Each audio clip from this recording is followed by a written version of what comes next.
यकीन करो बेटा, मेरी नीयत बिल्कुल भी बुरी नहीं थी। अम्मी, आपको पता भी है आपने क्या किया है? क्या आपको मुझ पर भरोसा नहीं जो उससे बात करने चली आई? मैं अपनी नजरों में गिर गई। क्या सोचता होगा अली मेरे बारे में? मुझे तुम्हारी फिक्र हो रही थी इसलिए कहा।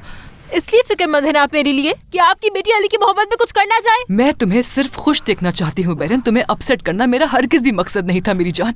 आप सिर्फ अपने बारे में सोचती हैं अम्मी, कि सोसाइटी के लोग ये कहें कि सादिया की बेटी का शौहर कौन है, किस कंपनी का मालिक है, किस पोजीशन पर है और कितनी दौलत है उसकी। तुम मेरे बारे में गलत सोच रही हो बेरन। तो फिर आप यहाँ किस लिए आई थी अम्मी? मेरे ख्याल से मुझे अब चलना चाहिए। मुझे नहीं मालूम कि तुम मुझ पर इतना गुस्सा आखिर क्यों हो। रात को मुलाकात होती है।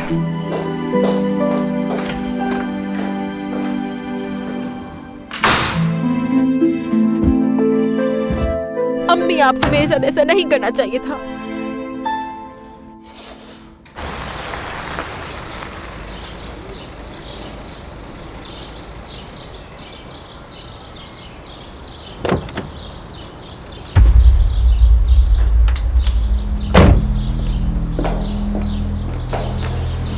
हेलो। हेलो। मैं जिम को ढूंढ रही हूँ, क्या वो यहाँ है? वो अक्सर यहीं पे होता है, लेकिन आज नहीं आया। ये बताएं, आपको उससे क्या काम है? कोई बात नहीं, मैं फिर कभी आ जाऊंगी। जैसे आपकी मर्जी।